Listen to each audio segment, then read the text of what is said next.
I can do it, Deepti ji. Yeah? Okay. So you don't need the share, but I'll share it for others. Yeah, you can start. I also need.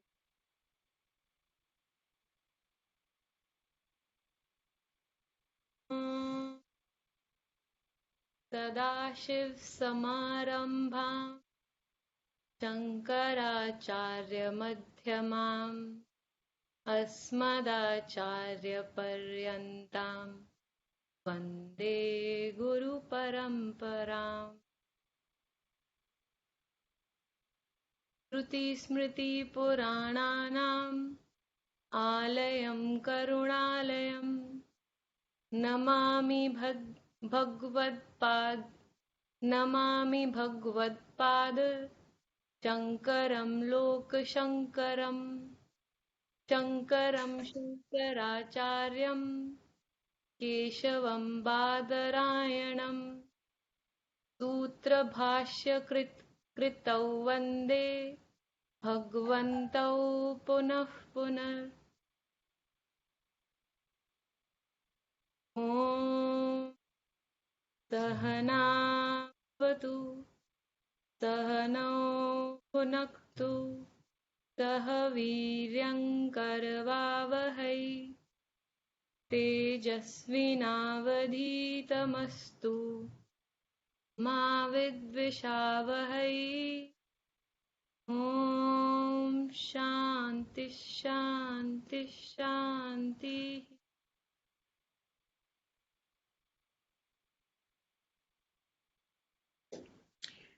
So we are welcome everyone, of course, once again, and it's continuing with the class yesterday.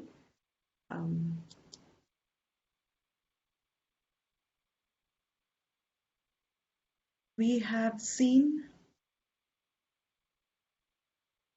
what is a sudden flip of mind, even for a person who is very organized, who's very skillful, who's very disciplined in his mind, who has so much discipline that has conquered sleep. Arjuna is representing the cream of human being, the mastered human being. He's mastered his senses, he's mastered his thoughts, he's a complete perfect, as close as perfect as one can say. He's a perfect human being. This human being also is subject to a toppling of the mind. He's also subject to a sudden situation, perception of that situation, not the situation, but the sudden perception of a situation bringing up in him a certain degree of emotional flow that had been gathered from the past momentum, from past association, interaction with the people around him. That emotion that was gathered, that emotion takes over. It's like the flow is so powerful suddenly that it takes over his reasoning, his knowledge. That's the right word. The knowledge that is guiding him at the moment. Now, here he says, the minute Krishna brought the chariot in front of Bhishma and Drona, and that's the point. There are a lot of mimamsa means analysis by teachers. Why did Krishna, knowing Arjuna, place the chariot in front of the two? He was told to take it madhye, rana madhye. Thoda sa idhar ya thoda sa udhar. He could have taken it straight in front of Duryodhan. A little away he could have taken so that Arjuna was not seeing them, Bhishma and Drona, clearly, but he could see them from an angle. If Krishna had taken the chariot a little here or there. Question is, would this halat of Arjun, would the state of mind of Arjun have erupted? Certainly not. Because the pravritti, the thought vritti, the momentum that he was carrying from the past, that momentum that I want to fight these people, that momentum would have continued. Thought momentum.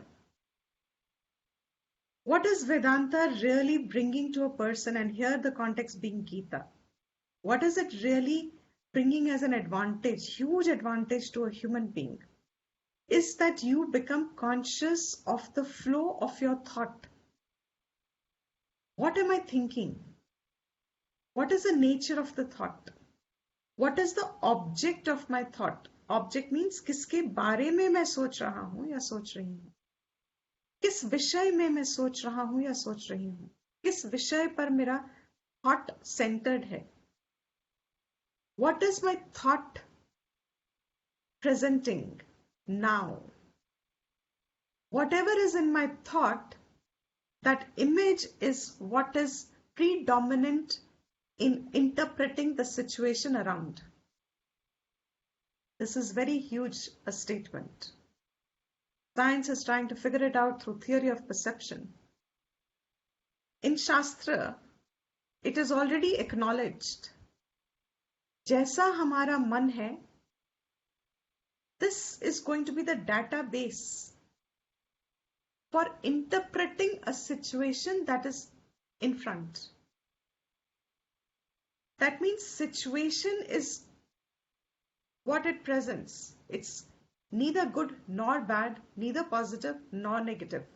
Yes, there are a certain common line, certain like calamities and things which are accepted as a generalized inauspicious or negative situations, war, etc. But everyday life, normal life, everyday, people, interacting with people, what is our thought? Based on that is a large data which colors the view of what is happening around, what is seen in front. This is seen clearly in Arjuna. The minute he saw Drona and Bhishma, मन इतना व्याकुल हो गया, बेचैन हो गया. Hindi words are very conveying. इतना बेचैन और व्याकुल हो गया, मन में जो भाव थे ऐसे उठे एकदम से उनको देखते ही. All positive bhav. The bhav was of reverence, was of devotion, was of affection, was of respect. There were positive feelings for them. Those feelings are something that Duryodhan didn't express, even when these great people were fighting on his behalf. So between Duryodhan and Arjuna itself, you see the character of expressing itself in the same situation. अलग-अलग लोग उसी situation में अलग-अलग act किस basis पे करते हैं? What becomes the springboard for them to react or to act in a situation, and why are we different in our situations, reacting differently?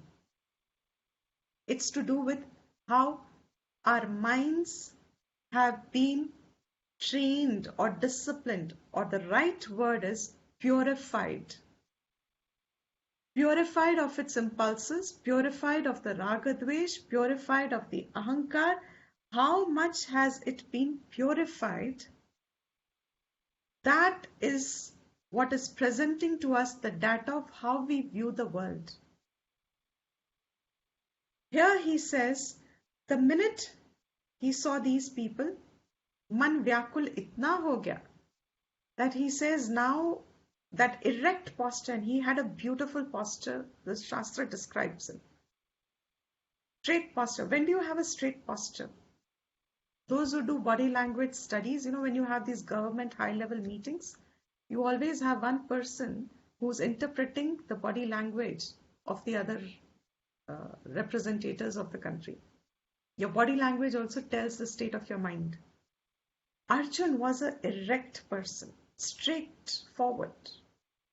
There was no sign of his mind having this weakness that has erupted suddenly. This is the ground where we say Gita is applicable to everybody, irrespective of caste, religion, gender, age. Age only if you're old enough to understand. Why? Because mind is a human mind. It is not a religious mind. That this potential of mind's eruption can happen to anyone, anywhere. Any situation can bring up your hidden feelings, because रोज रोज वो जरूरत नहीं है to express those feelings, those uncertainties, or etc. That's right. When one is alert, fit, and has a self-esteem, you don't need to qualify it as a high or low. That is also abnormal. When you have a correct value to your own self, your erect posture will be there. Posture will be erect. That person is now saying, my hands are shaking, my legs are shaking, my mind is colored, my mouth is parched, my gandiva is slipping away. मतलब मेरे हाथ में इतनी कमजोरी आ रही है that I am not able to hold my gandiva. And then he says, now, we said the first chapter is Samsara Darshan. It started clarity, then came the feeling that the mind has completely taken over and has so taken over that the body symptoms have started erupting. A lot of people who have acid reflux and have a lot of worrying tendency, it affects their stomach because chinta. A lot of people in sadness, when there is a demise at home of someone that you are very close to, your appetite goes. You're not able to digest food. So these are very normally seen correlations. It's nothing to do with Shastra में अर्जुन को हुआ था. इंसान है, वो इंसान जब तक सृष्टि में होगा, हर इंसान के साथ ये हो सकता है. And होता है. Why is this situation so important to understand is, this is shown as an extreme situation. In such a qualified person भी अगर हो सकता है, so what are we talking about us? We are already subject to mental disturbances at the drop of our hat. In one of our workshops, I would try to mention that let's just take a journal for 1 week. Meet once a week, next week, same day. All you have to do in the week is every day just register how often your mind was disturbed and at what frequency, and register the stimulus that disturbed it. Disturbance of Arjuna and our disturbance even of small thing. Just a generalized example, namak zyada gussa aa gaya. It's a disturbance. Etc., etc. Anything it can be. It's pointing to the fact that a human mind, which is capable of enjoying, remaining in a state of independent state of happiness, is victimized by their own state of non-understanding of how to deal with the mind. So here he says that by the time he realizes that his symptoms have taken him over, we are saying it as symptoms. For him, it's a real experience. For anybody who goes through these states of mental disturbances, it's real for them. At that moment when he's acknowledging that this is happening, suddenly happening to his body, his mind now is starting to make wrong correlations. And the biggest wrong correlation he starts with in 31st verse. It's a generalization he does. And that generalization is he starts to become superstitious. बहुत irony है, जो जानता है शास्त्र वो कभी इस irony को समझता है. What a state of irony we live with. Here in our country or in the world, there is a shastra available which is purely educative, knowledge based. And here itself is a land where you have many, not anymore so much, but we have a land of superstitious people. When does superstition come in a person? When your knowledge is not there. Correct knowledge is not there. And absence of right knowledge, your mind projects something and correlates wrongly. कुछ इधर उधर की बातें, correlates them and projects it as knowledge, individual knowledge, which is a conviction for them. A famous example, when we are growing up, काली बिल्ली रास्ता काट गई, तो और something, छींक, घर से कोई जाता है तो छींको मत या बुलाओ मत पीछे से, don't call the person back from behind. Now they must have observed that you're distracting a person or something like this. There must be some generalized, what we call as vyakti, kuch nikla hoga, but as it floats, that Chinese whisper, by the time it goes to the third person, fourth person, it's a different thing completely. Superstitions are like that. They are not base of right, healthy mind. He says, nimittani cha pashyami. In 31st verse, I am beginning to see viparitani, nimittani. I am beginning to see bad omens. I am beginning to see ill omens.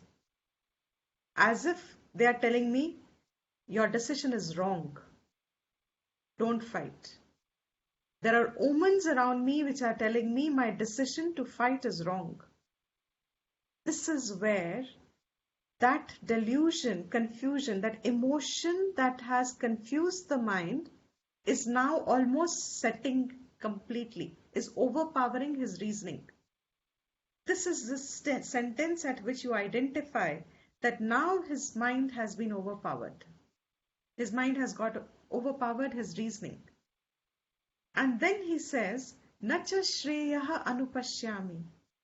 I see no Shreyas, no well-being of nobody. This war is wrong. It is not going to benefit anyone. Hatva Swajanam Ahave. By killing our own people, nobody will benefit. This is a common sense and it is correct. Nobody will benefit in the war. He says that. Now this is what I have written here as generalization. Shastra has a very, at least when you do the bhashyam, you will realize it has a very beautiful, methodical, logical presentation. It is like a theorem. In maths, as you have it, there will be a statement made, which is a statement of fact. Then that is called a pratigya vakyam. What is to be educated, what is to be propounded, that statement. Then there will be reasons given to establish that statement, why that statement is made. Few reasons will, and sometimes there will be, as we have seen, illustrations, examples that are needed.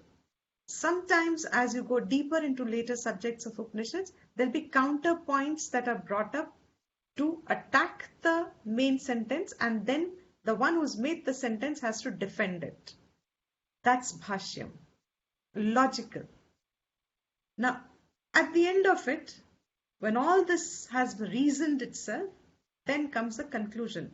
Therefore, what was said is correct. Now here you will see in the following verses, Arjuna is almost presenting it like that. Mind is working like this. How? He says, generalization, that nobody will benefit from this war. This is a statement of generalization. Up to say nobody will benefit is left to each one their own.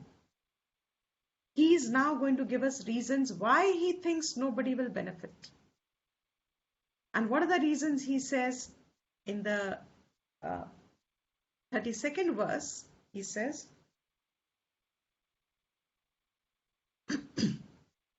he comes up with actually 4 or 5. You can divide it either way. 5 reasons. Now, when the buddhi is giving reasons, they will be logical. But when the mind has overpowered, the feelings have overpowered one's reasoning capacity, now the reasons will be under the jurisdiction of this overpowered mind, and that they will be justifications, looking like reasons. So to differentiate between justifications and reasons. Justifications look like reasons, but they are actually justifying the stand that you want to hold. And what you want to hold is not a reasonable stand. It is a stand that is coming from, as you come into the 2nd chapter, it's coming from your likes and dislikes, it's coming from an egoistic perspective, it is coming from your individual perspective. Like Duryodhana is holding. Duryodhana wants to hold his stand, and he will give all reasons why this battle is unavoidable. He knows he is losing, still he will fight the war to gratify his own self. Arjuna here is now beginning to give reasons which are actually justifications. And what does he say? He says, first and foremost, remember the statement he said is, nobody is going to benefit from this war. He's giving reasons to collaborate that statement of his. Nakangshe vijayam Krishna, nacha rajyam sukhani cha, kinno rajyena govinda, kim bhogair jivitena va. He says, O Krishna, first line he uses him, addresses him as Krishna in the first line. O Krishna, na kankshe vijayam. There is no desire, there is no akanksha, there is no kanksha for victory. I don't have a desire for victory. First thing. Second thing is, nacha rajyam. I don't even want the rajya. Na sukhani cha. And I don't want the comforts, the pleasures that come with the rajyam. If I'm becoming the king, then I get certain privileges. I don't want them. Kim no rajyena govinda. Now second line he addresses Krishna as Govinda. He says, what is the advantage of a rajyam? Kim no rajyena. Of what use is a rajya? Of what use is a kingdom? Of what use further is kim bhogaihi? Of these enjoyments that we will have once if we win. And he knows they are going to win. Krishna is on his side. So he has no doubt in his mind that he is winning. And therefore his mouth had got parched, because if he wins means he's losing Bhishma and Drona and everybody. The loss is what had given him this disturbed state of mind. Death is not an easy acceptance. And 2nd chapter is going to start with addressing this. Therefore, the setting of Mahabharata to deliver this knowledge, Krishna couldn't have chosen a better place. Because death is the occasion of my people that has disturbed the mind. All other disturbances will be less than that in life. This is like a peak of disturbance. Some people can't get over it for years and years. Loss of a loved one. बहुत सालों तक वो grief रह जाता है. You can't grow further as a human being. You're not being able to come to terms with it. And it's not right or wrong. It's a fact. That's it. Death has a potential to disturb us in such a way that we never recognized ourselves before in our life. That disturbance may be the first time. And it can happen at anything. It can be a loss of business. It can be a loss of a partner. It can be loss of a physical limb. Some people have terrible accidents. It can be stroke and you've lost your voice. It can be anything. Anything can happen to anyone at any time. And it would be a situation which may be difficult to reconcile with. To such a state of disturbance, Arjuna becomes a representative. And he's saying it now. He says, even if I get this kingdom, we win it. Krishna is on his side. So even when we win this, Kim bhogaihi? What are we going to enjoy? And then he makes like a huge statement. And he says, Kim jivitena va? What is the use of my life continuing? हमारे जीने का प्रयोजन ही क्या रह जाएगा? Do you see within a few verses what has happened to his mind? He says, हमारे जीने का क्या प्रयोजन रह जाएगा? And this is just the beginning. The fall is still to happen. यहीं पे तो you feel, oh my God, he's not wrong. Killing your own people, killing the people you revere, you respect. You'd rather have company with them and be absolutely always in standing. Those who stand and wait, those kind of. You'd rather be standing and waiting in the company of those, even if this much can be used for their sake. You'd rather be of that category of person. And here, on his shoulder, he is the nimit, and that is why he uses nimittani. He is the nimit of this war. On his kandhe se banduk chalegi, which is going to bring the outcome. So he's saying, I have not come here to win the war. मुझे नहीं चाहिए जीत. How is it possible?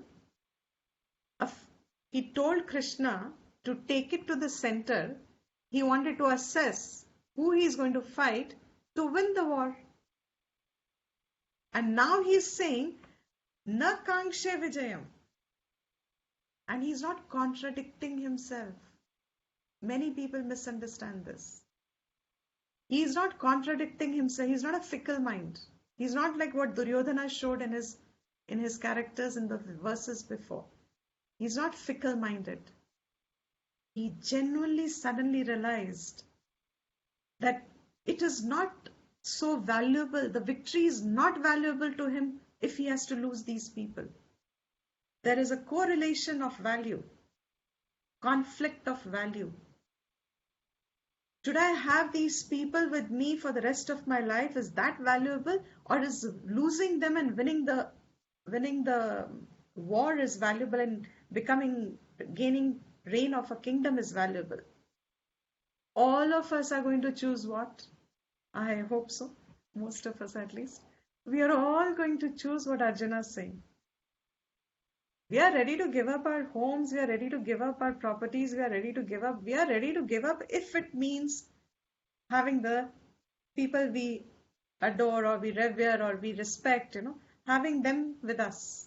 If I have to lose one of them, who would I lose? Obviously, that is what is making him Arjuna. And I'm repeating myself because I do not want us to miss this point. First chapter is essential because of that.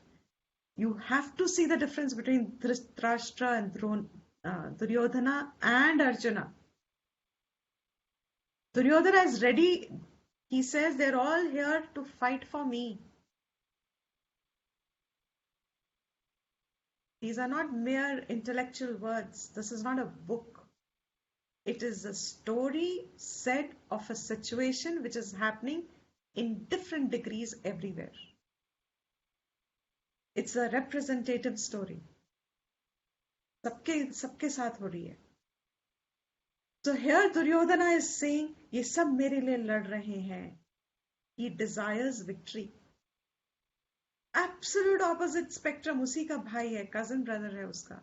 Absolute opposite spectrum stands Arjuna, and he suddenly realized as long as Duryodhan and all Duryodhan's brothers, and they were, yes, arrogance versus sacrifice, absolutely. When they were all there in front of him, they were his brothers, he knew that. But they had wronged them. It was a fight between brothers. They had wronged them, and therefore they had to fight back. But what about Bhishma and Drona and all others? Matran, Pitran, Sakhas, Bratran. उन्होंने इनके साथ क्या बुरा किया है? They haven't done anything wrong. So why should they be fighting this war? Why should they lose the war? Why should they be giving up their lives? Duryodhan says they should give up life for me. Arjuna is now thinking, why should they give up their life for my sake? Just because we are the ones who are fighting this, thinking we have been wronged. Why should they give up their life? And that is a sign of a noble person, of a good character, of one who has sanskar, is what we are saying. What is Duryodhan representing? Prakrit man, impulses. He is only impulse ridden. This impulse ridden person who's generating bhav gathered of fight or flight kind of impulses. गुस्सा आ गया तो निकालना है, ईर्ष्या है तो express करनी है. Like today, our concept of building individuality is define yourself as you think without any restraint to your thoughts. This is what Duryodhan was. And here in 32nd verse, he starts to say 5 things that are most dear to people. All wars are between these 5. झगड़े घर में भी इन 5 के लिए ही होते हैं. छोटी छोटी बातों के लिए भी. Even if you say there's one television at home, though I'm sure it's not a scenario in most homes anymore, but if there was, when there was, just one television and there are 2 people who want to see 2 different programs on 2 different channels, क्या होता है? Especially if your siblings, young, क्या होता है? झगड़ा होता है. Which of these 5 is it? हो गई ही. भोगने के लिए झगड़ा हो रहा है. When you grow up, the same siblings will fight over the property of the parents. अब क्या हो रहा है? Rajyam. You will do anything. You see it in politics all the time. Vijayam. In the present situation also, you see in one of the states. Who's going to be winning? Sukhani, for pleasures, for happiness, general happiness. Having objects to give you happiness. But the last is what makes Arjun Arjun. Very rare. He says, even my life. And next verse he's going to say somewhere soon. Even this life is not worth continuing to live if I lose these people. So, 5 things that is normally what people will fight for. They will start some argument or fight. All these, he says, is not what my motivation is in this war. I have lost all interest in it. Suddenly he says, I have lost. I don't need. In fact, he doesn't even say I've lost. I don't have it. मेरे पास है ही नहीं. इच्छा नहीं है मेरे पास. कांक्षे means इच्छा. मेरे पास इच्छा ही नहीं है जीतने की.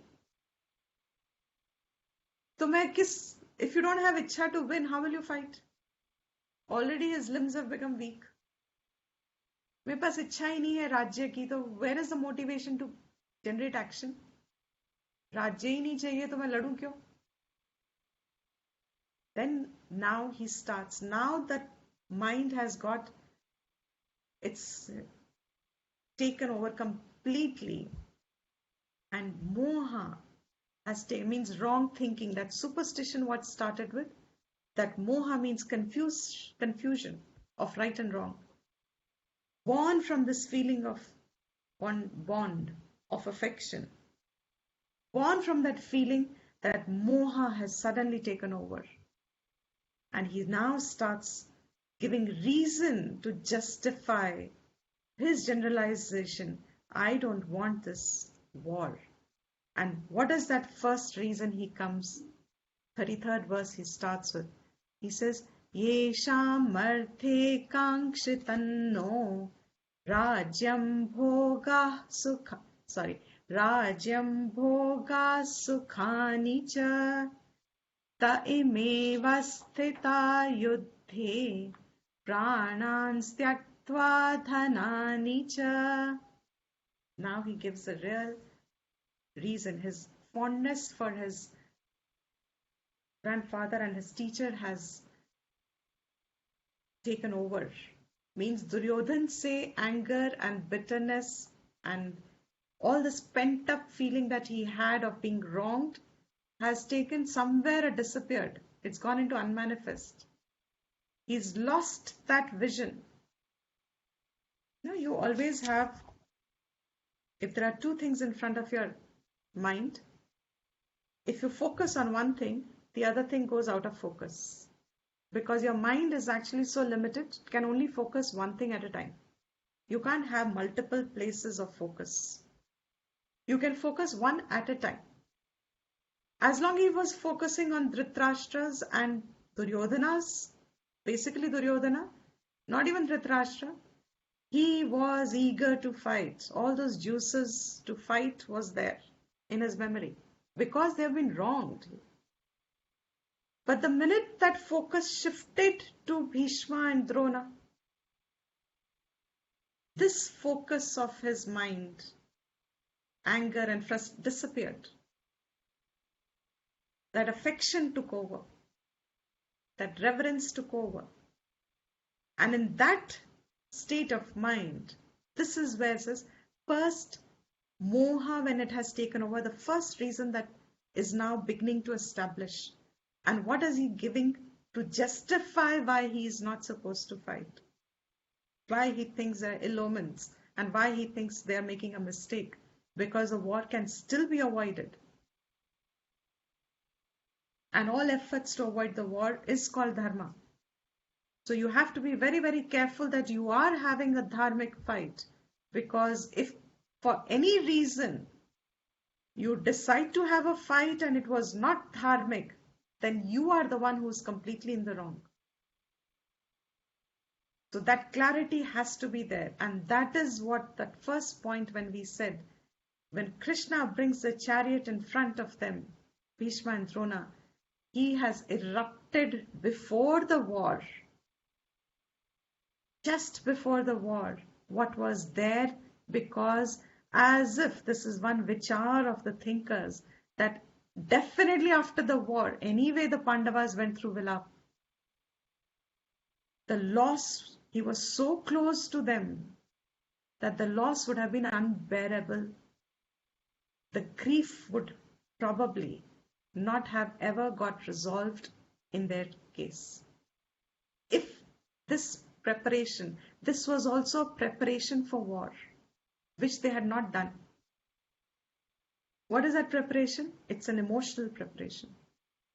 Now, a lot of girls, now I do not know, but in our generation, previous generations, before they got married, the girls were prepared mentally, emotionally, of fitting into another family. Before the actual marriage happens, Hannah? Probably happens now, so laws can't change. Now, okay. Now, what is that? It's a preparation. Mental preparation. Now, what was missed in their preparation in Mahabharat war? They had accumulated all weapons, they had accumulated all strength, armies, but the emotional preparation, the readiness to accept the consequences of this. That preparation nobody had done homework for. They were not even in cognition of it.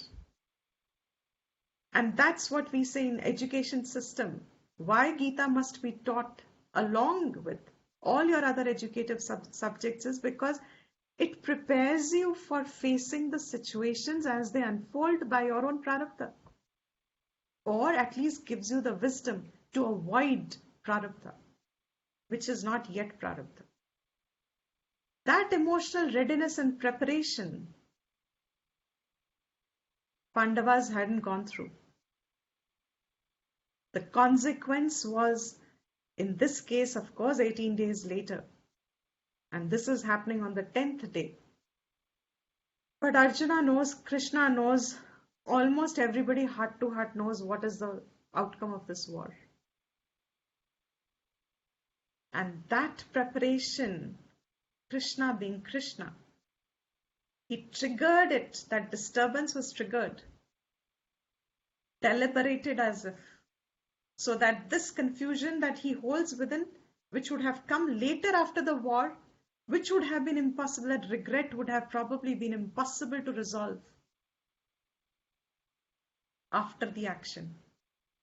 So all thinking has to be done before the action. Whatever planning has to be done, you have to also consider another factor in that planning, that is your own gunas, your own nature, your own potential, your own capacities, your own outlook, your own readiness to face the outcomes of the results when they come. And that is why Gita will teach those attitudes also. But here he says now, the first justification he comes up with is, he says, Yesham arthe kankshitam. Yesham arthe. He says, जिन लोगों के लिए, for the sake of whose people, ये sham, those, arthe, for whose sake, kankshitam, that desire with which we even came to fight and win the war and to gain reign over the kingdom, those very people are standing now in the army. His idea was that when they win the war, the Rajyam, the kingdom, would be so harmoniously administered that everybody will find happiness there. The issues will be dealt and etc. Moreover, for Bhishma and Drona in particular and all the elders in his family, he knew the level of commitment they had shown. He wanted to give them stress-free life, in today's language if you say it. He wanted to give them a peaceful life ahead. So his idea was, when they win the war, at that time, all these people would have a kingdom where we will be living peacefully, happily. It's like एक घर बना रहे हैं तो जो रहेंगे हम आनंद से रहेंगे ना फिर.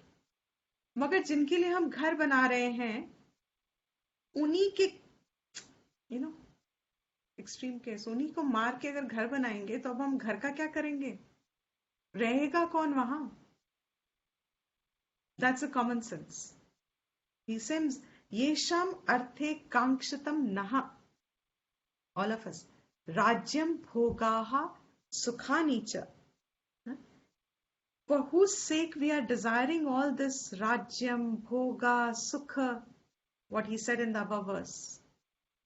Ta ime avasthita yuddhe. Te ime avasthita yuddhe. They are there, here, stationed in the war. Pranam styaktva hananicha. And what have they come here? They are ready to tyaktva, tyakt karke. They are ready to give up their prana and all the wealth. War takes a lot of wealth. So he says, Everything is at a loss here. जिन लोगों के लिए हमें ये राज्यम और भोग और सुख को करना था, पाना था, for whose sake we wanted this, they too are standing here in the army, both sides, giving up their life and all their possessions. Life gone, so everything else anyway gone. They are giving up their wealth for, they have also pooled in their resources. Like today in the war that's happening in the world, the rest of the world is pooling resources for the sake of one country so that they can continue the battle. Pranan styaktva dhanani cha, he says. They are standing here in front, ready, in a ready state, giving up everything. And so he must have looked at, now this is all your own imagination, how you would picturize this situation. It's fun. It's your connection with the subject, with the characters here, with Bhagwan in particular.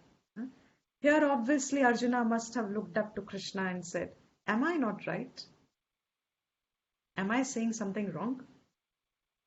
Conversation में होता है ना, जब आप बात करते हैं and then you ask someone else, am I not right? He must have looked at Krishna like that. And Krishna must have given him a look back. And who says, who are these people that you're mentioning have gathered here? So Arjuna must have, and they were very close. So they didn't need conversations. Their eyes spoke. He says here in 34th verse, who are these people who have assembled? He says, Acharya Pitarah Putraha Tathaiva cha Pitamaha Matulashvashurah Pautraha Shyala Sambandhinas Tatha. He says, he's mentioned all these people before also. Now he's mentioning them again. Acharya, plural. All my teachers. Pitaraha, he says, all my fathers. Putraha, my sons. Tatha eva, in that manner all cousins, their cousins, and all this, everyone. Actually, all of the people standing on both the sides were all their extended families. And Pitamahaha, once again, grandfathers, Matulaha, maternal uncles, mamas, Shashuraha, father-in-laws, so father-in-laws, Pautraha, grandsons, Jalaha, brother-in-laws, Sambandhinaha, all relatives, Tatha. These are the people who are standing on both the sides. Then what? The next one he says now. The next, that M means that moha point is continuing. Once the moha has taken over, the reasons he's giving. So the first reason he gave there. Now the second one he comes up with here is, he says, Etan hantuma ichhami natopi madhusudana api trailokya rajyasya hatoh kimnu mahi krite etan na hantum ichhami. You get the spirit of the words? Etan, these people, na hantum ichhami, na ichhami, I have no desire. For what? Hantum, to kill them. I am not going to kill them. When? Natopi, even if they kill me, even if they come to kill me, I will not defend myself and kill them. Even if they will kill me, I will not raise my arms to defend myself because I am not attacking them. He is almost concluding, I am not going to kill them. Then he says, forget about thinking of killing them for the sake of this kingdom. Api trailokya rajyasya. Even if you ask me to kill them to make me a king of three loka, all the three lokas, If I have to reign all the three, Indra Padvi de do, you give me that high state, even then I am not ready. Api Trailokya Rajyasya Hataha Kim nu Mahikrite. Then how can I do it for this earth? Mahikrite is actually earth. It's not Hastinapur. He says, because the land was so huge, he says, for these people, for this land, this much, even if it's the whole earth, how can I fight them? Can you see the reasoning? Isn't this how we would also talk? Exactly these words we will say. I always say, whenever I take this chapter, I have always amazed myself at the thought that it took me very long to understand why Arjuna was wrong. People find this very funny. You just accept it. कि Arjuna को मोह हो गया है, therefore Gita is answering this. अरे मोह किसे कहते हैं? Do you find the flaw in his reasoning? Because if you cannot find the flaw in his reasoning, you will not understand what Krishna is going to tell him as his education. Because all that Krishna is going to tell him ahead is to counter this reasoning of his that he's come up with as justification. And if you just say it's ko moh ho gaya hai, and that's a samsara, and therefore samsara nivritti is moksha karan is Gita. Samsara nivritti hoegi kaise? This is the way the moh operates in us. Confused thinking comes. He says, Etan nahantum ichchami. I have no desire to kill them. Natopi madhusudana. Even if I get killed in the process, I am not going to kill them. Api trailokya rajyasya hataha kimnu mahikrate. Even for the sake of becoming a king of the three rajyas, I can't. So where is a question of for the sake of this kingdom? I will not.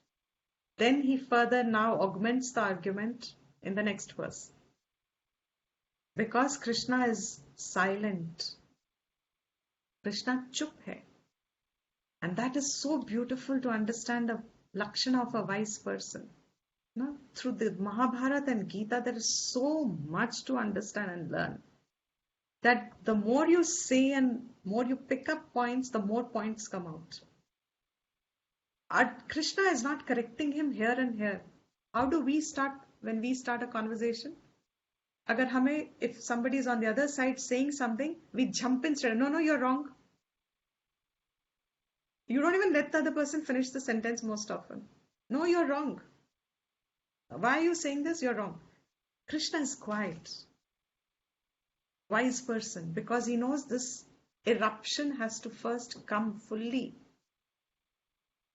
Let him go through this before. Let him understand the gravity of his attachment, or the gravity of his attachment is a scary word. I use it just for some habit.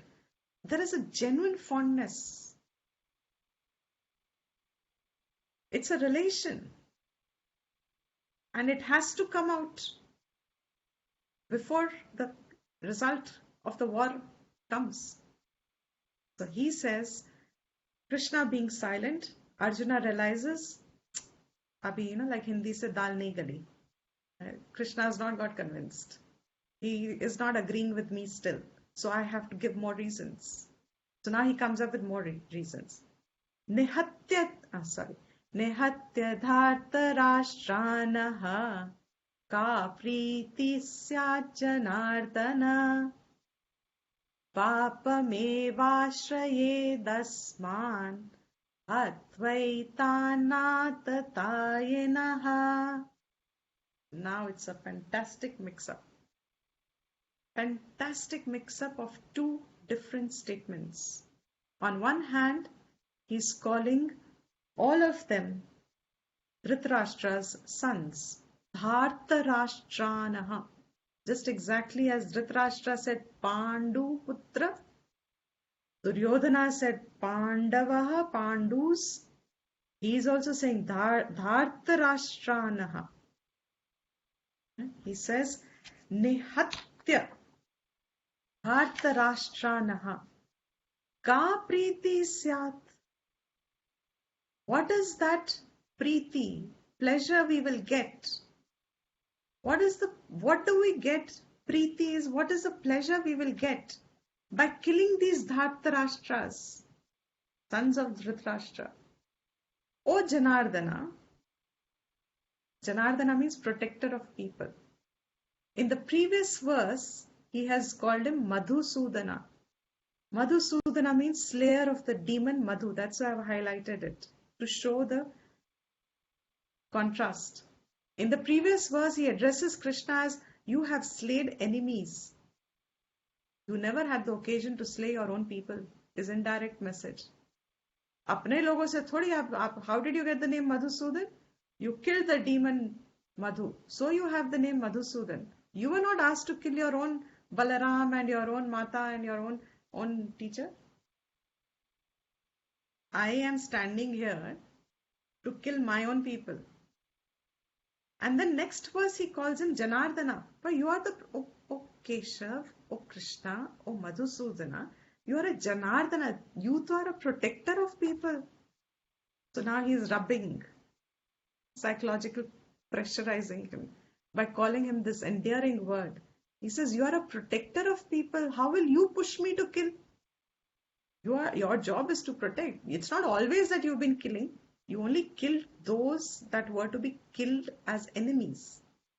And that way Arjun will say, I have also killed many enemies. Arjun's fought many wars and he's won many wars. He's killed many enemies.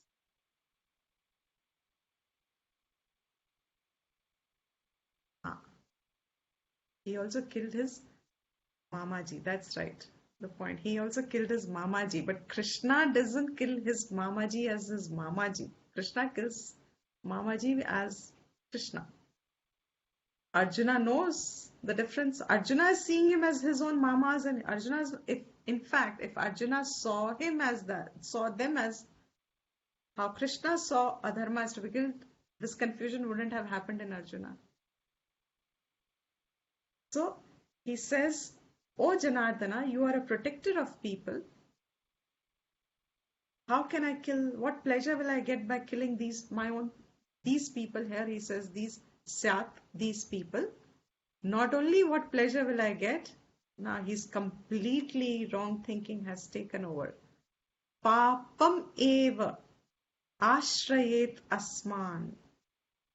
He says, we are going to get papam eva. इनको मार के हमें पाप मिलेगा. And this is where the confusion is. पाप मिलेगा.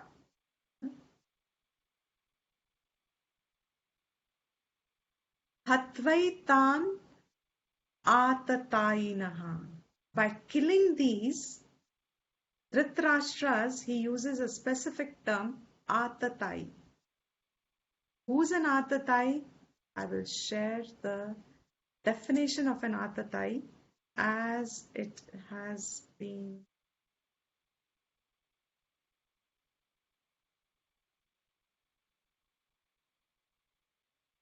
Yeah.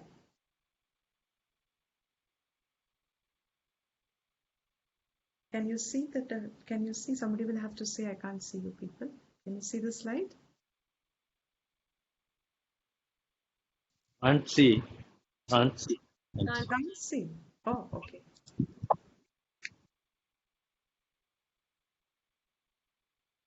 Because that slide has all the details in it. Now? Yes. So who's a Atatai? Atatai is a term, like a criminal, you would call it. Or who's a criminal? Who's a terrorist? Who's a offender? Who was an Atatai? In Vashishta Smriti, Shukraniti, and another place in Manusmriti also, this definition is given. What is the definition? He says, anyone who commits these actions is called a criminal. What are those actions? Agni daha. Daha means giver. Dene wala. Agni dene wala means jalane wala. The one who burns. When you have mobs and you see people burning vehicles and things, public property, when they burn, if dharma was to rule the country today, this first definition itself is qualifying them to be called as a criminal. Dene wala agni means the one who's initiating the burning process. Burning what? Others' properties, others' possessions. It can be anything, not just a house. It can be vehicle, it can be anything. People are, supposing someone's just throwing acid on someone. You're burning. Whoever is destroying another's property in any manner, house, vehicle, anything. Agni dene wala. Garadash chaiva. Whoever gives poison to another.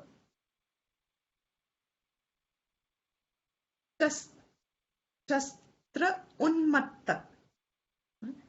When he picks up the shastra, weapon, any weapon, it can be even a rod. When he picks up with an idea to make it a shastra, to hit someone, and that someone must obviously be innocent. So all those lynching and everything that happens, that other one is obviously not having anything to defend himself. So shastra unmata, utha leta hai. It can be a stone, it can be a rod, it can be any of the other graver instruments. Dhana apaha, who robs away others' wealth, takes away, snatches away. So chain snatchers can be included, etc. So you're robbing away someone else's wealth. Then Kshetra Dara Apaharta. These are two. Kshetra Apaharta.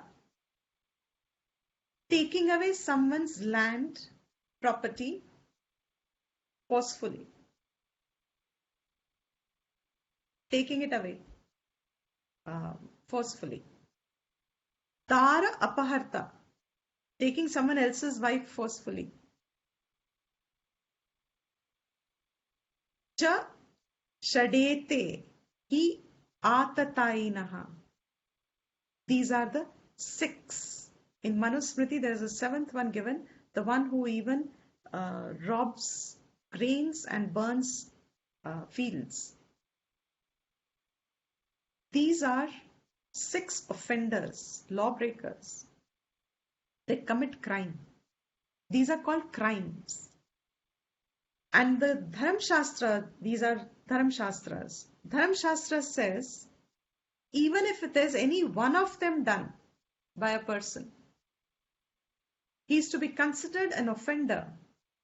And if you have to kill them also, you will not incur papam. You will have no pap. If the people, the person opposite, or people, group of people it can be, they are committing any one of these crimes. Atatainaha. Arjuna has used the word for Dhritarashtra's sons. They are all atatais. Means they are not one offender. You see that they have done all 6. Lakshagra, they burnt, etc. So you find poison, they initiated. So you find them having done all those that are not to be committed. All the 6. So they are, he recognizes them as atatais. So his buddhi is still there. He sees them as atatais. And yet, when he sees them as atatais, he says, by killing them, I will incur pap. Whereas what is Dharam? If you understand Dharam Shastra and call them atatai, then you also understand that Atatais have to be killed. There is no mercy. You have to take stern steps. Those steps will not give you papam, but Arjuna's mind has now got mohit. And suddenly he says, he's seeing killing.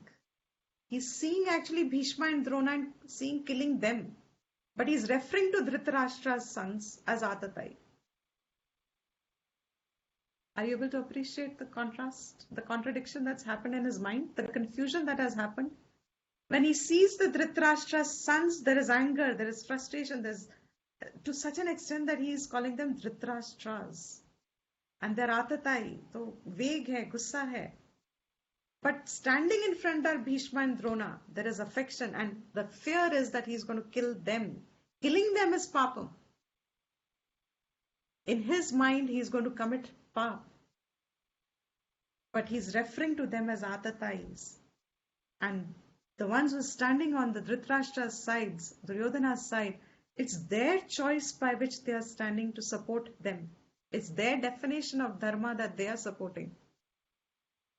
So for Arjuna, otherwise there should be no confusion.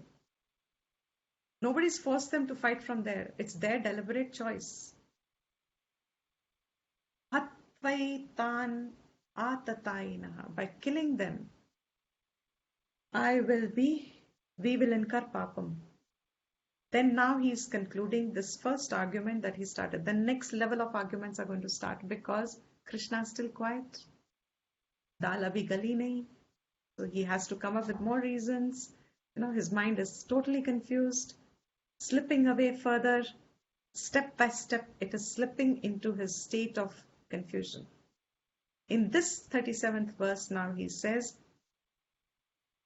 Tasmanarha vayam hantum bhartarashtran swabandhavan swajanam hi katham hatva sukhinasyama madhava. Once again, Madhav. Oh Madhav. Tasmat. Wherever in Shastra there is tasmat, there must have been preceding logic given.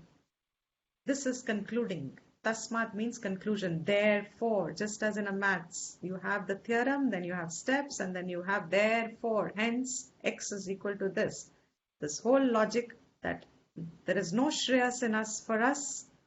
These are the reasons he gives, and therefore he says, Tasmat na arha vayam hantum. He says, therefore, na arha. Arha means it's correct, it's justified. Na hantum, na vayam hantum. We should not fight.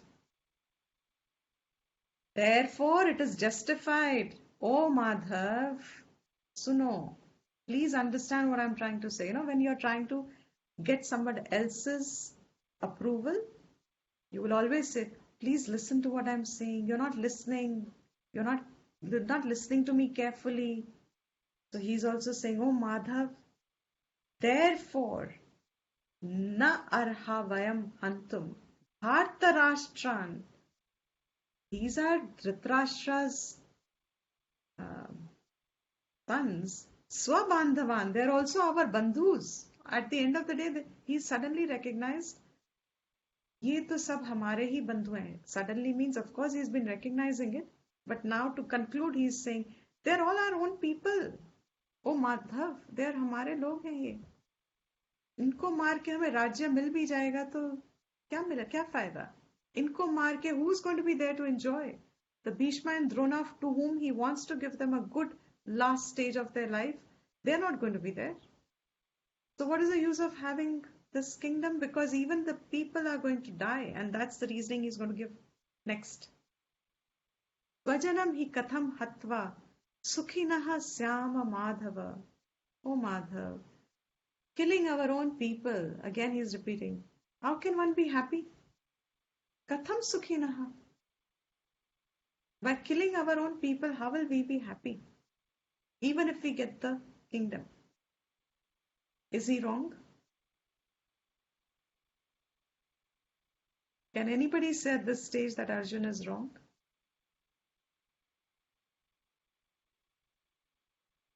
This is our emotional mind.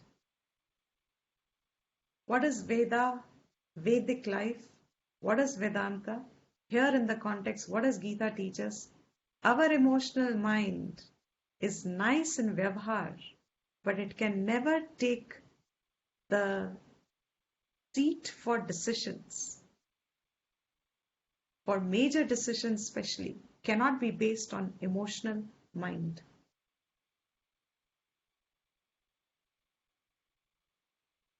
He sounds wrong. Okay, great. If he sounds wrong, then there is a scope. You already understand where the point is coming. But first, I would suggest, if we fully appreciate Arjun, if we identify with Arjun, then we will know what Krishna is telling us. Because it is this mind that Krishna is going to talk to. So, tasmat na arha vayam antum dhartarashran swabandhavan swajanam hi katham hatva सुखिनः श्याम हो सकता. How can we, हम सुखी कैसे हो सकते हैं ओ माधव, अपने ही बंधुओं को मार के? You feel sorry for him that he's being placed in this kind of a situation. That's right. If we do not identify with Arjuna and we identify with him as another person, then we feel sorry for him that he's put in such a difficult situation. Correct. And then now he further goes on. More reasons are coming. What's the time? 47.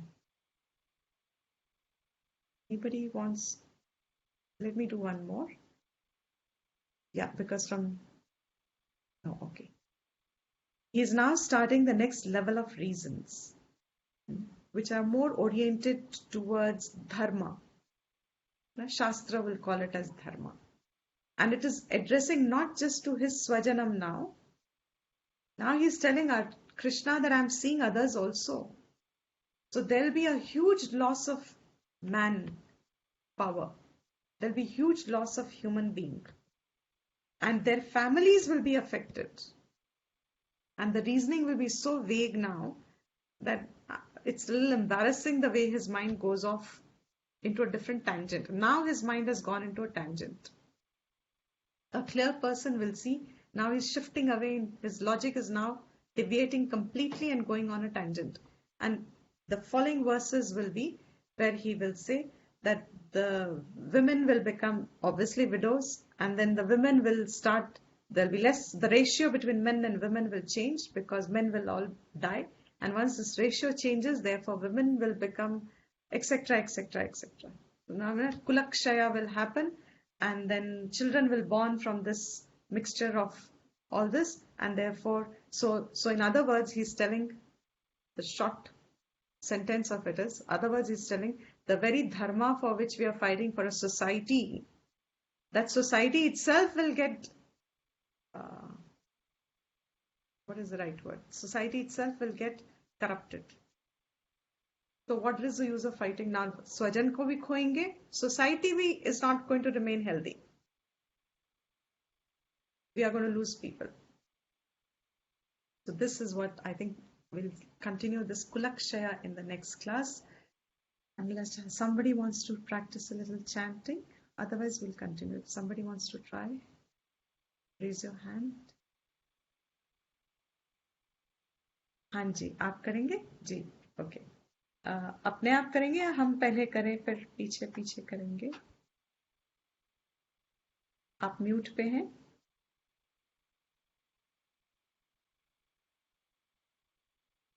You're on mute. Arora ji, you're on mute. अच्छा, कहाँ से शुरू करना है मुझे? आप कहाँ से, आपको शुरू से करें? ये जहाँ से भी आप कहें, कोई is fine by me. Okay, so we will start from 15th, where we ended yesterday. Okay. In fact, Priyanka, why don't you do, and Aurora uncle will follow? Yes, I can do that. Sure. Yeah. So I will correct Priyanka also. We'll be doing two birds with one nishan. whatever that muhavra is. See. एक निशाने से दो चिड़िया. हाँ. एक तीर से दो चिड़िया. So 15th. हाँ, 15th onwards. You're okay with the forward ones, or should we go backwards? No, this is. It's okay.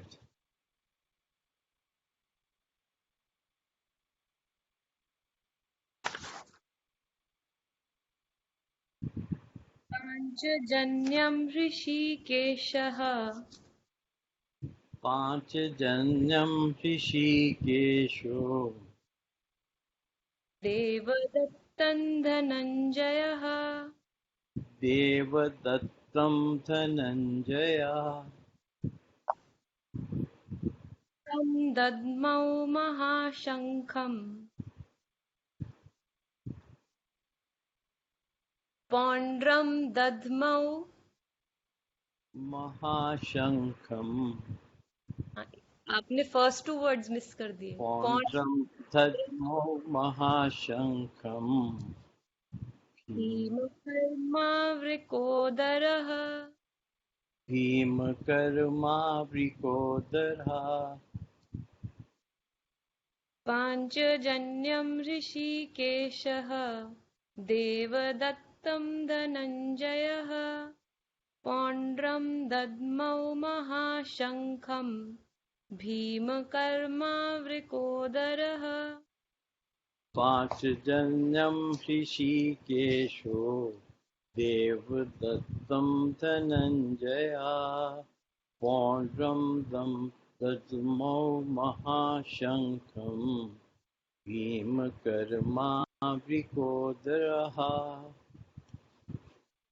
अनन्तविजयं राजा अनन्तविजयं राजा कुन्तीपुत्रौ युधिष्ठिरः कुन्तीपुत्रो युधिष्ठिरः नकुलः सहदेवश्च नकुलः स्वसहदेवश्च सुघोषमणिपुष्पकौ सुघोषमणिपुष्पकौ अनन्तविजयं राजा कुन्तीपुत्रौ युधिष्ठिरः नकुलः सहदेवश्च सुघोषमणिपुष्पकौ.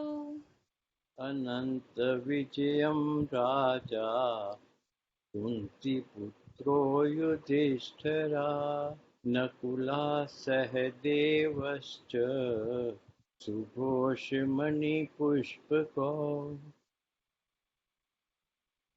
काश्यश्च परमेश्वासः काश्यश्च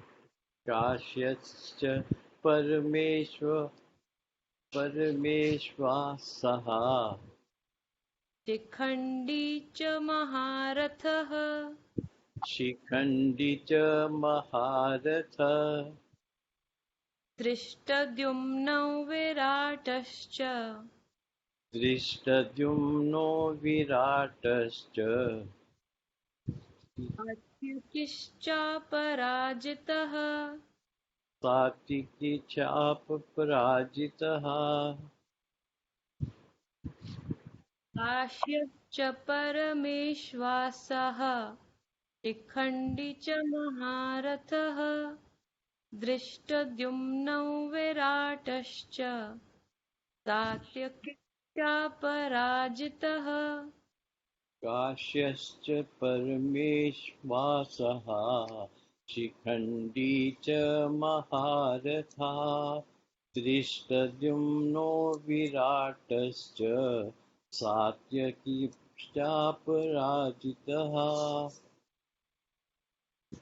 द्रुपदो द्रौपदेयाश्च द्रुपदो द्रौपदेयाश्च सर्वशः पृथिवीपते सर्वशः पृथ्वीपते सौभद्रश्च महाबाहुः सौभद्रश्च महाबाहु शङ्कादमुः पृथक् पृथक् शङ्खान् दद्मो पृथक् पृथक् द्रुपदो द्रौपदेयाश्च सर्वशः पृथिवीपते सौभद्रश्च महाबाहुः शङ्कादमुः पृथक् पृथक् द्रुप्तो द्रौपदेयाश्च सर्वशा पृथिवीपते Saubhadra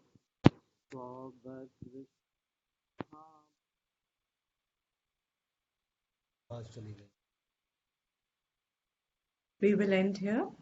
We will stop. Thank you very much. Keep practicing little. Thank you, Dipti ji. There is a question. What were the 5 reasons? They're not of conflict. They are of the reasons why we will fight. Okay, conflict in that sense, if you mean. They are the reasons that are attractive to us, why we would engage in action, what motivates us to come to action, and if somebody contradicts it, then we will fight for it, we will raise voice for it, we will argue for it. So Vijayam, victory; Rajyam, kingdom. You can put / say house or owning something for your sake. Sukhani, pleasures for your own sake. Bhogaihi, enjoyments. So Sukhani and Bhogaihi, you can take Rajyam Sukhani, so you can bring them together also. And Bhogaihi then can be different. These are flexible. General idea is once you have a home, then you also have things to enjoy. So people to enjoy with, because an empty home you're not going to enjoy, so you will have people to enjoy. So Sukhani through the company of people, and Bhogaihi, enjoying with them. Jivitena, life. We value life the most, so we will do anything to protect our life. So these are the 5 things. Is that okay? Any other question anybody has from this portion today? Or any? In this same verse, when he's talking about life, I mean, if I was reading the English translation, it sounded like he's talking about I won't get any happiness by taking others' life. No. How Is can his kingdom, enjoyments, Jivitena. Jivitena means जीने से. okay? जीने के इस जीवन का क्या अर्थ रह जाएगा? Right. In that sense. Any other clarification? Okay, so we will end here the class. And Priyanka, can you do the Shanti Mantra?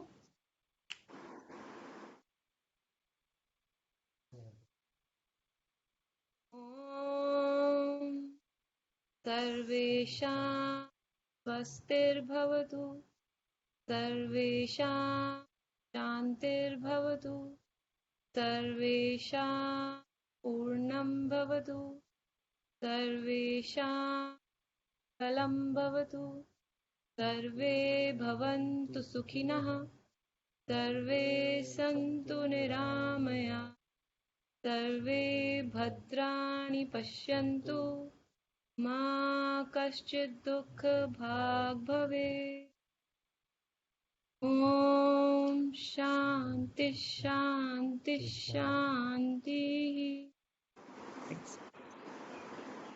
So thank you everyone, and we'll see you next week. Any other question anybody has? Thank you very Hariom Deepti ji, thank you. much. Namaskar. See you next week. I have one question, Deepti ji. Hanji. So, like you said that you will constantly remind us that Gita is not to solve day-to-day problems, but it's mostly the fact that it is not a problem and we need to recognize our true nature.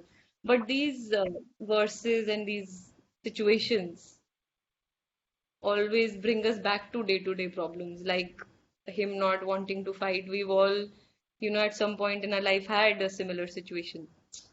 So we start looking for a solution to day-to-day problems just because of the kinds of examples that are there. The idea will be how to convert the day-to-day life challenges and conflicts that they should not bind us further. That is what Gita is going to talk about.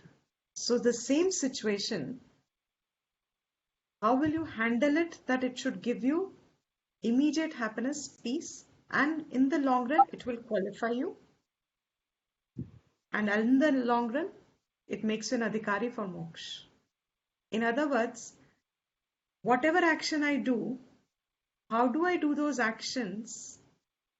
By changes in what my attitudes, what change should I have that the very action will not bind me. So Arjuna, how should he fight this war? With what attitude, with what mindset should he fight?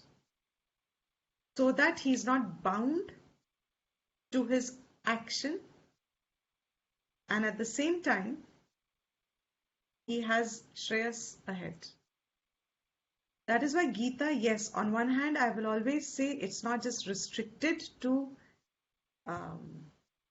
Gita is a mokshastra. That means from our immediate situation up to moksha, it is answering everything. So, right, how will we deal our day-to-day life's challenges? How should that attitude be to face them? And that is what strengthens the person.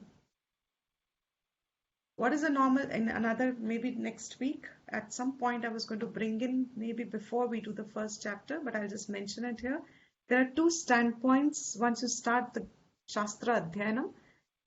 It's one standpoint is what is lokapriya, what is popular in the world. The knowledge that is lokapriya, the attitudes that are lokapriya, that is available in the world. The second that will, once you start Shastra, it gives you certain other set of attitudes, knowledge. That is Shastriya Priya. So Jiva will have the choice to whether stick to, individual has a choice. Should I follow the Lokpriya Vritti, Yukti? What is, लोग तो ऐसा कहते हैं, दुनिया में तो ये होता है, दुनिया वाले तो ऐसा समझते हैं, अगर मैं ऐसा करूं तो दुनिया वाले तो ये कहेंगे. जो पॉपुलर मत है of worldly people, that will always be towards the lowest denominator. Lowest denominator, it'll only cater to what is popular, broad category. Shastra addresses every individual uniquely, even if the principles are common. It still addresses uniquely that if you choose these principles in your life, it may seem to contradict the Lokpriya Buddhi, but Shastra Buddhi brings you out of samsara. Lokpriya Buddhi, if you follow, it's the same rat punarapi jananam punar. My favorite example is, it had so much difficulty learning A for apple, B for boy. Where will this knowledge disappear after death? Next janma again, A for apple, B for boy, B for bat, C for cat, all over again. 2 into 2 is 4. Every child will have to be learning. Where does this knowledge disappear? That means this knowledge is not carrying with you. But Shastriya Vritti, if one has practice and anchored in, this Shastriya Vritti holds your, because it's you. Shastriya Vritti is not a conditioning of the mind which is unrelated to your nature. Shastriya Vritti formation is reconditioning your mind to what is your nature. So it carries with you. Whatever attitudinal changes one will build according to, हाँ दुनिया वाले, we joke about it, पागल तो समझेंगे. So otherwise also they'll call us mad people. If you follow this also they'll call, they have to find faults with you anyway either way. So it's okay. But individual will have a choice. Should I follow the Lokmat or Shastriya Mat? But if you're studying Gita, it is automatically Shastriya Mat only, right? Absolutely. That's why a student, you have approached the Gita so that you can educate yourself, guide yourself through the knowledge of what is the Shastriya Mat in these conditions, circumstances in my life, and how will I operate in these through that understanding, so that what is promised through this knowledge, at some point, it will become my experience. जी आप कुछ कह रहे थे? Can't hear you. मैं तो कुछ नहीं कह रहा. Gupta uncle ji. हाँ जी. Can you hear me? Yeah, now we can. Okay. So, एक सबसे बड़ा enemy that we face in everyday life is perception. Is a pre-biased judgment that we have, that either we are trained or we grew up with.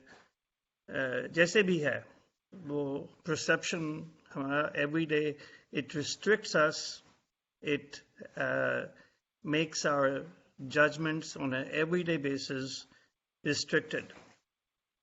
Now, isn't Gita giving us that bias as well? I think I just addressed that a little bit. Even if you take both as bias, even if you take, Gita is not giving us a bias, but let's start with this, that it gives us a bias, because it's a totally different thinking. The difference is that the bias that we already have through our upbringing, conditionings, our preferences that we have already collected in us, what is going to be the prayojan? What is the pal of, what is the outcome of holding these biases? Versus, even if we say Gita is giving us bias, what is the outcome of holding those biases? The example is, I already have a thorn in my finger, splinter. I was doing woodwork and there's a splinter in my finger. I'm already suffering the splinter.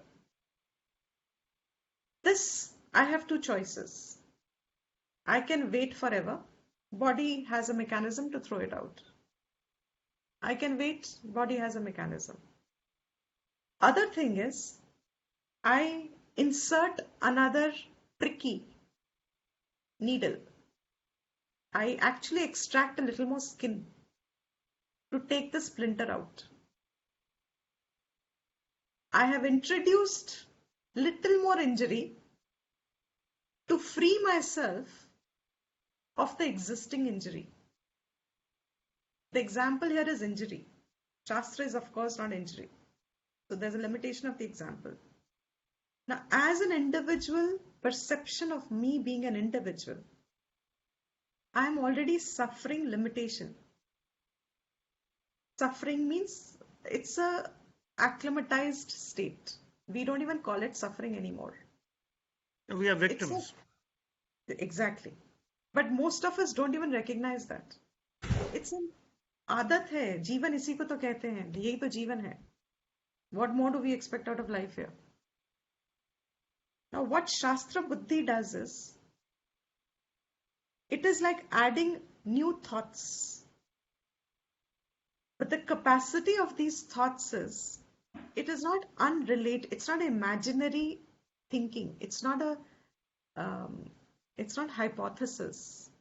It's not, the knowledge here is not verifiable, means the knowledge is verifiable. That when it gets introduced to one's thinking, it begins to be recognized as correlating to our life and experiences anyway, which we were not recognizing before. So this education helps me recognize it. My best example is, and this is a real example that happened, persimmon, the fruit. I did not know what this fruit was till someone sent it to me. And I kept looking at it. What is this? Is it a vegetable or is it a fruit? I can see it, I can touch it, I can feel it, I can smell it. I didn't even know how to cut it. That's my level of ignorance with reference to that fruit. Now, I am already in, I have it. I have to start searching answers. Ye hai kya? And then I have told, is it an orange? It looks like an orange. Is it like a pumpkin's brother sister? What is it? Should I make a vegetable out of it, or should I eat it, or should I juice it? What should I do? And then someone says it's persimmon. Now, the minute I get the right knowledge, I'm able to identify this persimmon and everything that is in the category of persimmon, and I'm also able to identify what is not persimmon.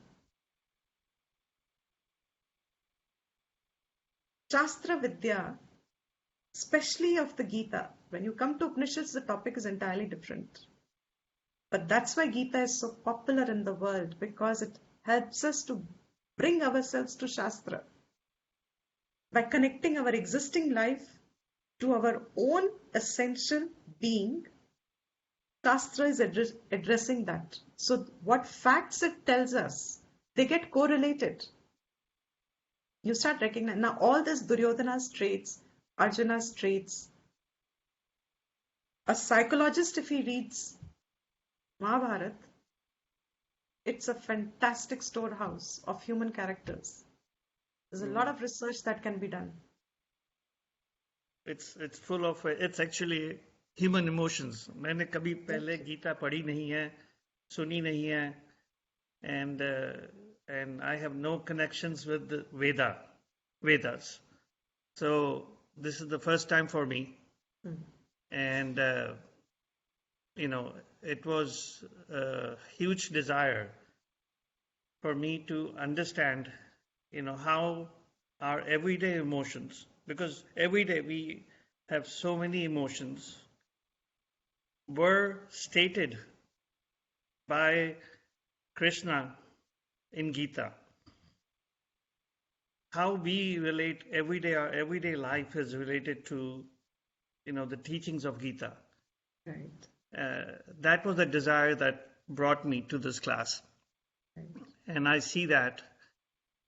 लेकिन मैं आपके example पे वापस जाना चाहता हूँ, जो परसिमन का आपने एग्जाम्पल दिया. And I'm sorry to everybody for taking your time. But अगर आपको वो नॉलेज नहीं होती, तो भी उस फल का जो टेस्ट था वो तो नहीं बदलता.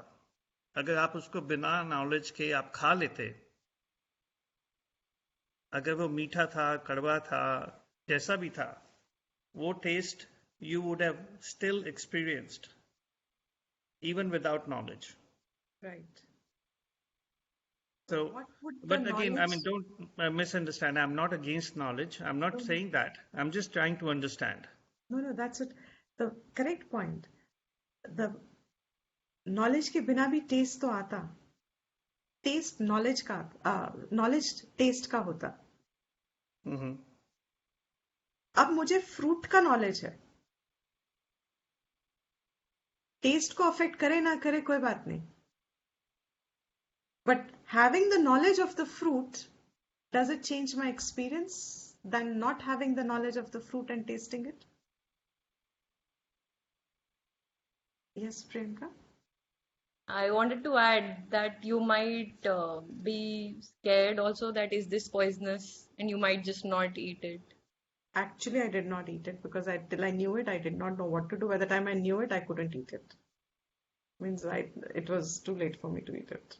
So when the knowledge comes from a trusted source, you want to eat it. Till then, you're skeptical. So you see what knowledge, and ये तो एक example है, correctly said, At this point, if the focus is on the taste, then knowledge can have no effect on the taste. experience of the taste of that is on the fruit. But the quality of my contact with the fruit has become varied, has opened the scope of contact with not just this fruit, with what is not this fruit in this category. And that taste has become incidental. It's a different quality of experience of the same I contact. think, and the reason I'm making this conversation is just, to get on the same frequency as you. I think knowledge with the knowledge, when you tasted the food and it tasted good, now you can tell others more about that fruit. That knowledge now can be spread. Exactly. Also be spread. That's another advantage. Another advantage of that. Anyways. Yeah, as we move ahead, that's the reason why this first chapter I feel is very essential for all of us to understand. And definitely by the time Krishna starts the education, when he starts, there you will realize this example. We will discuss it after, say, third chapter or fourth chapter, and see if it is actually making a difference or not. Is that knowledge making a difference or not? How you view the world changes. Mm-hmm. Not that the world changes. It's the drishti. And once the drishti has changed, it's as if you have more control over everything. You don't have control over external things, but you start having control because you have knowledge. You see things as they are. You lose expectations, false expectations. You lose false hopes. You see meaningless fears that you held were useless. Even if they erupt, the knowledge is there to dilute them. Ultimately, only the Atma Gyan is going to free completely. But here the context being Gita and Arjuna as the student, and we are all identifying here only in the life as we conduct our life. When we come to And that is Upanishads, right. all this The won't biggest even enemy that we have is perception and fear. And I think with the knowledge of Gita, one will tend to lose both those things. Exactly. And how much will you lose will be subjective to each one. Mm-hmm. Gita is not going to guarantee. Gita guarantees you lose it completely. But will you lose it completely? You lose it completely only when you have the Atma Vidya, which also Gita gives. So each That student, is very true. what are we going to connect with over here? Gita is a huge encyclopedia, I would say. It's beautiful because it gives you so much of. That's why it's become popular. Otherwise, why would it be so popular? It pulls us. It attracts us. This is like इसीलिए I think जो गीता का ज्ञान है, अगर जैसे आपने कहा था स्कूल्स में देना चाहिए बच्चों को, I think Gita is more about life, and Exactly. Gita is more about for people who have experienced certain things in life. एक बच्चे का मन साफ होता है, उसको कुछ experiences नहीं होते, biases नहीं होते, judgments नहीं होती. So a kid may not be able to understand all the teachings of Gita. That's all he will understand, But when a grown-up person, a mature person, reads about Gita and understands, that person can actually practice the learnings of Gita in their life. The normal process used to be a normal child's cognition capacity is around 6-7 years when it starts to form. From the time that they start uttering sentences intelligibly and they're able to pronounce words, the Shravana Shakti is very powerful. The brain is absolutely flexible as a matter. Mm-hmm. So there is no hindrance, as you're saying. There are no biases, there are no prejudices built yet. So the sounds heard, we have so many children who have memorized all 700 verses. So at that stage, the knowledge is given only as a formation of memory. You just remember the verses. It In is the later subconscious on when mind. the cognition, yeah, correct. When the cognition faculty has developed, then starts the understanding of the verses. So it's almost 8th, 9th, 10th, 11th, 12th. You start the meaning of the Gita. If it has to be introduced, it starts from that level. Up to that time, the child's playfulness is engaged with just learn as much as you can without knowing the meaning. That's essential, because if you start teaching the meaning there, it's going to be a messed up personality. Mm-hmm. You are not supposed to. That's not the way it is designed in the Shastra also. The cognitive, you will confuse the child. The child's individuality has to be there first for it to be corrected. That is right. So that's the way it is encouraged. But for all of us, of course, even if you just hear and you enjoy and you start registering dhire dhire. Gita, if someone is here like absolutely the first time, there'll be some principles that will come straight away. Some principles will need certain repetition. But slowly everything falls into play. By the 18th chapter, if the consistency remains and your own absorptive capacity remains, because the topics will keep changing, and once the Gita starts, the first chapter bhi bhul jayega. That's a natural human mind. We won't even remember all these discussions. By the time we'll be into fresh discussions, fresh topic, fresh discussion. So that will take over our mind. But Gita is one dialogue. So if we are able to remain with this, the idea of redoing all this like this is giving us an opportunity to see from the beginning till the end.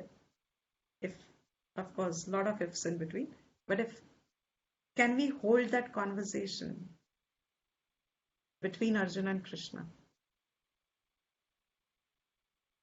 And so we will see how it goes, God willing. Yeah. So thank you, everyone. Namaskar. Namaskar. Thank you, Deepti ji. Thank you. I'll wait for your notes, Priyanka. Yes. Deepti ji, namaskar. Thank you very much. Thank you. Thank you, everyone. Thank you.